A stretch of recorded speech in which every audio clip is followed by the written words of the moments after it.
Good morning, good morning, good morning, and welcome back sa ating channel. Nandito naman po, Expat Update. At siyempre, mag-update na naman tayo. At ngayon, dami nating pag-uusapan. Unang-una dito, unahin na natin tong, pangyayari dito kay BBM. Oh, BBM, nababahala na dahil sa pag-atras ng suporta ng mga ilang mga kasundaluhan natin. Ang problema kasi dito, Mr. President, lagi kayong late eh. Hindi, totoo. Totoo to. Laging late. Late sa mga nangyayari. Mas mainam pa nga yung nung hindi pa siya presidente, yung nanliligaw pa lang sa atin. Lagi siyang updated eh. Sabi pa nga niya isa sa mga niya, nagiging yung hobby niya, yung manood na ng mga balita. Tapos pagka may mga paparating na bagyo, ayun, naghahanda na siya. Pero bakit ngayon nagtataka tayo, no? Kung kailan siya naging presidente, kung kailan siya naging nasa kanya na lahat ng makinarya, nasa kanya ang power. Ba't lagi-laging late na siya? Kasi parang nauunahan siya palagi ng ating busy. Baga, ang busy natin, one step ahead palagi. Siya parang laging late. Anong nangyari? Parang nabaliktad. Mas mainam pa siguro yung hindi pa siya presidente dahil kahit papaano kung siya, updated siya. Tsaka mabilis pa siya noon. Nakita mo yun? Ganong pagka, pagkakaiba. Anong nangyari? Ewan natin. Kasi kung yung suporta ng AFP, alam na natin yan dahil makikita natin yun sa absentee voting lang ng mga men in uniforms natin dyan sa Pilipinas. Nakita naman natin sa 2025 election. Talagang iba ang sinisigaw ng taong bayan. Dahil kung malakas siya, dapat yung 12 niya kahit man lang 10 siguro papasok. Pero nasingitan pa rin sila sa dami ng kanilang mga pinamimigay, sa kanila lahat yung makinarya, nasa kanila ang power. Hindi pa rin nila nabuo yung 12 nila. Hindi tulad ng panahon ni President Duterte, kalaban dati niya yung mga dilawan, 8 diretso, ayun, diretso sa inodoro. So ito, huwag na natin patagalin. Ito, pagkabahala ng administrasyon na pagbawi ng suporta ng mga ibang hindi nasa kanya ang 100% loyalty ng ating mga kasundaluhan. So ito, pasok mula sa DZMM. Aminadong nababahala sa mga ulat ng planong pag-atras ng suporta sa kanya ng ilang sundalo. Narito ang balitang kumpirmado, sigurado mula Malacanang, mula kay Radyo Patrol, Christian Yusores. Christian. Jeff, hindi nagpapakampante si Pangulong Ferdinand Marcos Jr. sa natatanggap na suporta mula sa hanay ng militar sa harap ng kontrobersya ng anomalya at korupsyon sa mga proyekto ng gobyerno. Aminado ang Pangulo na nabahala siya nang lumutang ang mga balitang may pangkat ng militar na plano mag-atras ng suporta sa kanya dahil sa isyu ng katiwalian. Sa aktibidad sa Malacanang, sinabi ng Pangulo na palaging bukas ang kanyang tanggapan para makipag-usap at makipagdialogo para maresolba o maayos ang anumang reklamo at agam-agam sa pamahalaan ng iba't ibang sektor. Para kay Pangulong Marcos Jr., hindi opsyon ang maging kampante sa kanyang posisyon at delikado para sa kahit sino ang masyadong panatag sa kanilang pwesto. Sa kabila nito, naniniwala ang Pangulo na matibay pa rin ang administrasyon kung pagbabatayan ng suporta na nakukuha ng pamahalaan mula sa iba't ibang sektor. Tiniyak ng Presidente na patuloy na magsusumikap ang gobyerno para makuha ang nararapat na suporta mula sa taong bayan, lalo na sa mga bumoto sa kanila. I'm never confident in that sense. In the sense that I know that you have to be very careful to keep everyone as part of the the administration and in support of the administration. We will continue to work very hard to make sure that we are doing what people want, and that's the most important thing. At yan ang balitang kumpirmado. Sigurado, ito ang Radyo Patrol. Christian Yosore, DZMM. Ayan. Narinig naman natin. Pati ang presidente na mismo. Kaya hindi tayo para hindi tayo fake news. Blako naman tayo dito kay Senator, kay Congressman Toby Chanco. Ayan, pasok. Sir Toby. Ay, dito tayo, palitin muna natin to kasi tapos na yung kuwan mo. Tapos ka na dyan. Ito si Congressman Toby sa kanyang press con. Yung pagdalo niya sa ICI. Record na lang yan.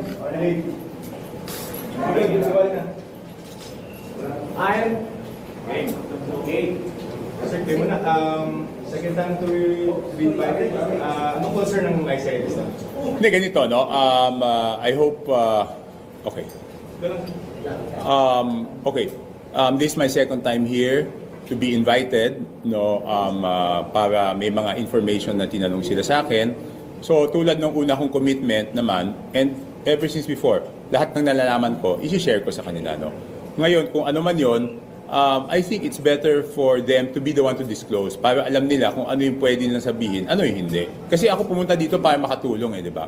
So, ayoko naman na ako pa magsasabi, mas nasa kanila yon kung ano yung gusto nila sabihin na nakuha nilang information sa akin. Pero sir, ano yung initial na mga information na nakuha nila? Baka medical lang kay Colby? Huwag na, kasi sabi ko nga, I respect the ICI, we respect their process. It's up to them, no, to disclose kung ano yung mga importanteng nakuha nila sa akin. Yun na lang. But is it just about flood control ba? No. It's not about flood control only. It's about infrastructure projects in general. Hindi ka pa to sir dun sa mga hindi bago kayong information na ibinigay sa ICI additional dun sa unang na. Yes, may mga bago silang tanong na clarifications para maintindihan nila mas lalo kung paano yung proseso. So, nagbigay tayo kung ano yung nalalaman natin tungkol sa mga bagay na yun. Siyempre, alam natin, sinabi natin, may mga bagay naman na hindi tayo aware. So, sinabi rin natin na hindi ako aware dyan sa sistema. Sir, is it all about budget insertions pa rin? And not really about budget insertions. It's about everything. It's about how it is budgeted, what are the possible ways of corruption, yung mga ganun, di ba ganun naman yun eh. So yung statement ba yung tawag yun? Testimony niyo sa Senate, sir, basically illustrates yung parang chain of corruption. Yes. Was that the same thing that the ICI was interested now? And when was that the same subject that the ICI was interested in today? In chain of corruption from who's going to, who's talking to whom, who's giving whom, who, what, di ba? Siyempre, party naman yun. Party lahat yun. What do you think, pagka ganun, sir, anong pakiramdam nyo na is the ICI zeroing in on maybe particular individuals who may have taken a part in the corruption? No, it's really the process. Siyempre, they will not disclose to me naman those things. Eh. So, it's mostly yung proseso para paintindihan nila, no? Kung paano yung mga posibleng gaps, saan posible nagkaroon ng corruption, paano mapagdudugtong-dugtong. Ang importante kasi dito is paano mo mapagdudugtong-dugtong lahat, eh, di ba? And you have that info, di ba, sa testimony mo? Yes. So, nag-elaborate ka, sir, about it? Yes, and additional information. Individuals? Hindi, it's not really about individuals. It's about the process, kung paano, kumbaga sa ano yung tinatawag ng modus operandi, di ba? Pero what's the modus operandi ba? Hindi, yung sinabi ko na naman sa Senate, di ba?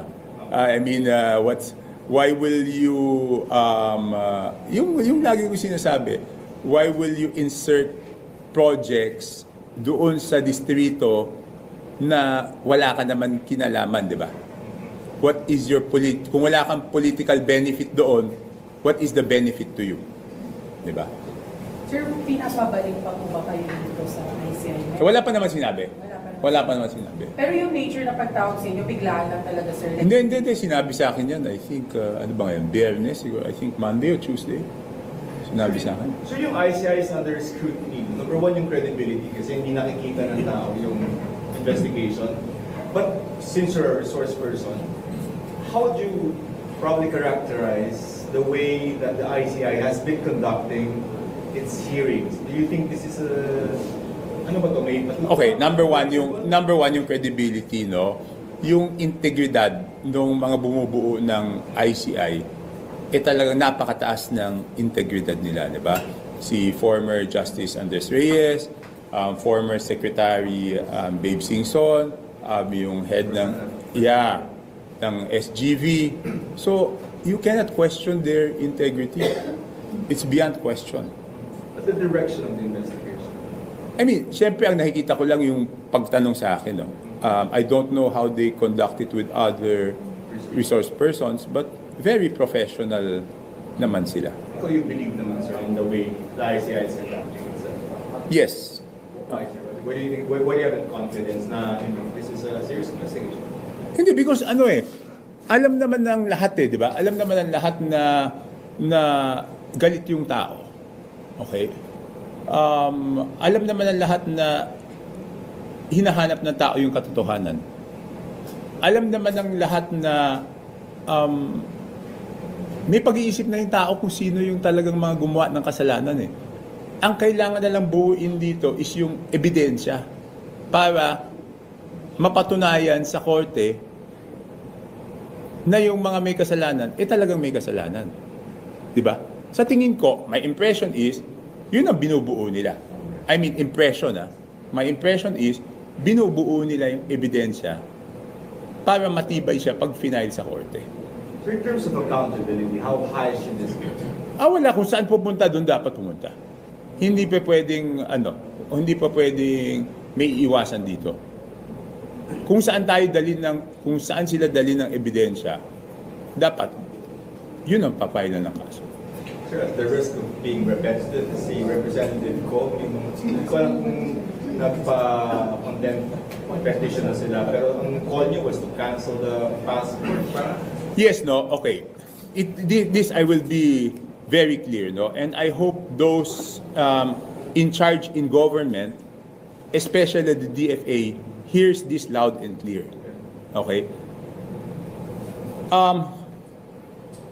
Ang sentimento ng taong bayan, hindi nila tatanggapin na hindi mapabalik si Saldico dito. Dapat naiintindihan yan ng mga may kapangyarihan na pabalikin siya. Correct. Kasi pag dumating sa punto, wag naman sana nasabihin na kailangan na siyang pabalikin at hindi siya mapabalik. Huwag natin subukan yung pasensya ng tao. Sa tingin ko doon na talagang magagalit ang taong bayan.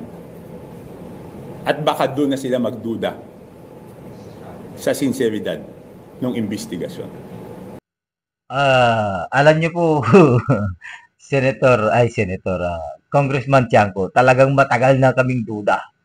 Dahil alam na namin to, walang patutunguhan tong investigasyon ng ICI na yan. Hindi sa hindi sa pinangungunahan.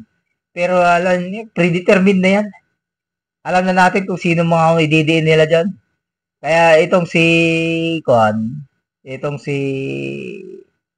pilit nilang yan, tinatago yan. Hindi talaga pauwi niyan. Dinidelay nila para siyempre hindi mag-alsa yung mga taong bayan, pero lalong nag-aalsa ang taong bayan. Pakinggan natin to itong nangyayari diyan sa may Raha Sulaiman. Ito, real talk. Ni-real talk sila ni itong batang ito. So, pasok. Yan, huwag kang nawawala ang mic ka. Yeah. Kaya pala pag huli ka magsalita kasi amoy ng mic lang ang nakukuha mo. So, ayan. Buhay pa ba kayo? Yeah. Handa na ba kayo?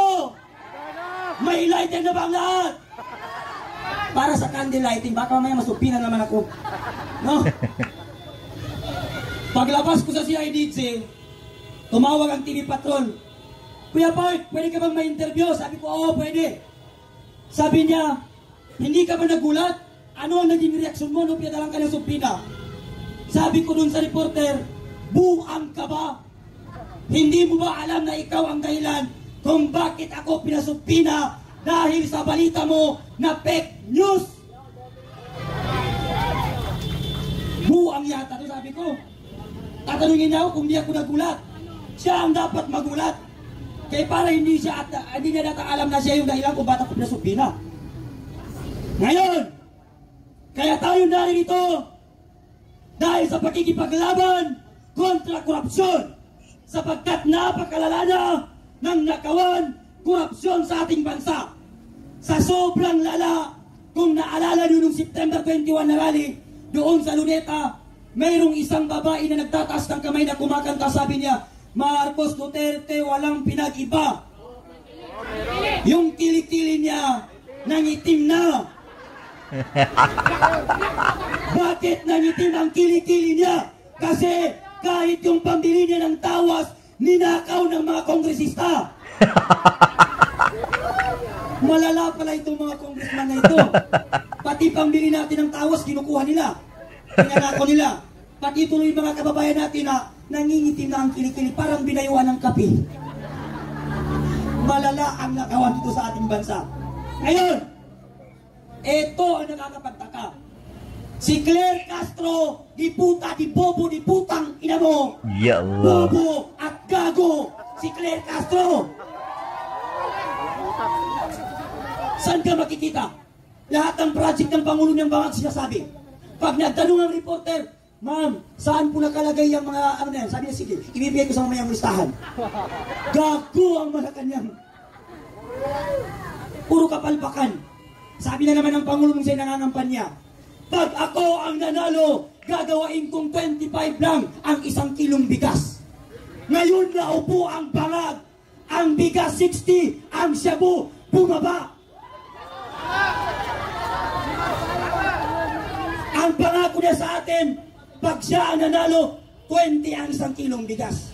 Bakit ngayon siya ang naupo, ang bigas 60, ang shabu bumaba? Baka kaya natin siya na kumakain ng cooking, no? Noong sona niya, ano ang sabi ng bangag nating Pangulo? 15,500 na po ang ating nasisimulang flood control at mas marami pa tayong gagawin. Saan mo nilagay, Mr. President? Binangga ng barko? Oo, nabaliw ka lang nung sinabi mo yon. Pangalawang sona niya, anong sabi niya? Marami na po tayong napapatubigan at mas marami pa tayong patutubigan. Ano ang tingin mo sa Metro Manila? Irrigation? Ano ang tingin mo sa Pilipino palay? Bangag itong Pangulo natin. Pinatubigan nyo tayo. Anong tingin mo sa Pilipino palay? Anong tingin mo sa Balintawak, Quezon City, Pasig, Bulacan? Irrigation? Na matutubigan mo? Sabi naman niya, mahirap kasing resolbahin yung mga baha. Kasi yung baha, yung bagyo, hindi na sumusunod sa dating schedule, buwang ka pala eh. Siya pala ang nag-schedule ng bagyo. Buwang na Pangulo ito. Talagang buang. Kaya ko sinabi, etong administrasyon na ito, Congressman, Abante, Jaldico, Martin Romualdez, BBM, lahat pa na nasa administrasyon ito, utak, hipon. Bakit? Alam mo kung bakit ito sinabi utak, hipon? Bakit? Kasi ang hipon, naghalo ang tayo pati utak na hindi kayang paghiwalayin ang tama at mali. Tama! Sino ang kapwa na utak, hipon? Si Congressman Abante. Ngayon, Abante, bagyo, may baha. Ito na ang panahon para palitan mo ang apelyido mo. Hindi na Abante, Alam niyo kung ano? Ano? Atras. Bakit? Ang hipon, pag lumalangoy, hindi pa abante, paatras. Kaya ngayon, si Congressman Kiko Barzaga nandito ngayon. Bakit? Punong-puno na siya sa nakawan at korupsyon sa ating bansa. Bakit? Hirap na si Congressman Kiko Barzaga. Isa siya sa mayroong pinakamalaking binabayarang tax sa Pilipinas. Bakit? Siya ang may pinakamaraming pusang pinapakain sa Pilipinas. Tama! Kaya ngayon, nanawagan ng people power si Congressman Kiko Barzaga. Kasi isa siya sa may pinakamalaking tax na binabayaran. Kaya yung mga Pilipino dyan na may kalapate, may aso, may pusa, pumunta kayo rito, dalhin nyo pati tain nyo, tahin ang pusa nyo. Ipakain natin sa mga pangulong yan, na mga bangag. No? Huwag na daw tayo mag-alala, sabi ng Pangulo. Kasi ang baha, iipunin niya at meron din araw na gagamitin niya. Siguro itong Pangulo natin si BBM, yung utak niya nasa talampakan. No? Isa pa yung asawa niyang parang zombie kung maglakad. Nakita niyo kung paano maglakad? Grabe! Nakakahiya sa isang Pangulo, bangag na nga ang presidente, pati asawa, parang zombie kung maglakad. Penguin kung maglakad. Siguro kung naging zombie siya, ganito siya maglakad. Ang dapat sa'yo, Araneta Marcos, huwag kang mag-down kasi hindi bagay sa'yo. Para kang patay na naglalakad. Napakapangit tignan. Napakaraming kapalpakan ang ginagawa ng gobyerno ito. Sabi ng Claire Castro, di puta, di bobo, di gago, yan ang pinaka-bobo na tagapagsalita ng Malacanang, si Claire Castro. Kung nanonood ka Claire Castro, mahiya ka naman, napaka-bobo mo. Bobo ka na nga, gaga ka ba? Sasabihin niya, walang time ang Pangulo para dyan. Napakaraming ginagawa ng ating Pangulo. Inaayos ang ating bansa, pinapakalawak ang ekonomiya. Pinapalawak, pinapaganda. Ang pinamumunuan mo, Mr. President, binaha, nilindol, nasunog. Kasi hindi na sila sumusunod sa iyo. Bakit? Ang nagpapatakbo sa administrasyon nito, patay na. Siya mismo nagsabi, pag hindi na kaya i-resolve ang problema, tinitext niya ang tatay niya. Sabi niya, Papa, anong gagawin ko? Hindi ko na kaya, lubog na sa Bang Pilipinas. Ano ka, San Miguel? Sa ang daming pwede mong pagkunan ng advice, patay pa na tatay mong magnanako rin. No? Ano kayo, si San Miguel? Na pag nakalistro, si San Miguel ang panalo. Pag ginanon mo, sinong panalo? Si Satanas. Hindi na daw sumusunod sa schedule ang Bagyo. Kumukuha pa siya ng advice sa tatay niya. Puro palpak ang plano niya. Dapat, Bongbong Marcos, mahiya ka na. Kasi nakikita mo ang mga Pilipino, ayaw na sa'yo. Tama? Sinusuka ka ng Pilipino. Tama? Mas nauna pa akong pinadala ng subpina kaysa kay Martin Romualdez. Alam niyo ba? Noong September 21, nagsalita lang ako, handa na ba ang lighter? Pagkabukas, andyan ang subpina. Bakit yung nakawang sa gobyerno, bilyon-bilyon, na-mention na masyado si Jaldico, Martin Romualdez, bakit hindi makulong? Kasi tayo, mahirap. Sila, mga butete. Kaya yung mga baryado sa bulsa nyo, ingatan nyo. Baka pati yan, nakawin nila. Nakikita nyo yung mga barko? Araw-gabi nandyan sa dagat, pero hindi lumulubog. Bakit? Kasi kapitan lang meron, walang congressman. Tayo nasa city, binabaha. Kasi ang daming congressman na buhaya. Isa pa yung si Jela Alonte. Sino nakakilala kay Jela Alonte? Jela Alonte na yan. Ang lakas ng loob niyang sabihin, wala akong utang na loob sa Pilipino. Gaga! Gago ka, gaga ka pa. Paano mo nasisikmura na sabihin na wala kang utang na loob sa mga Pilipino? Yang pambili mo ng napkin, yang pambili mo ng bra, panty, pati pagkain mo, pati bahay mo, pera at pawis ng bawat Pilipino. Yang sinasahod sa inyo, tatay mo, pamilya mo, na pinagmamalaki mo sa political dynasty ka, pera ng taong bayan yan. Tama. Tapos sasabihin nyo, wala kang utang na loob. Kaya sa lahat ng anak ng kontraktor, politiko, at lahat ng nakinabang sa flood control project, gago, tanga, inutil. Tama. Napakakapal ng mukha ninyo. Nasubukan niyo ba magtrabaho ng 24 hours para may mapakain sa pamilya? Nasubukan niyo ba magtanim ng palay sa bundok? Nasubukan niyo ba mag-araro? Nasubukan niyo ba mamasada ng jeep para may pang-aral ang anak? Para may panggastos ang anak? Para may pakain ng pamilya? Hindi. Nasubukan ba ng mga anak nila yung gaya ng ginagawa natin mga ordinaryong Pilipino? Pumipila sa jeep. Pag-alis natin ng bahay, press na press. Pagdating sa school o trabaho, parang lumpia na sinawsaw sa mantika. Wala na, oily na. No?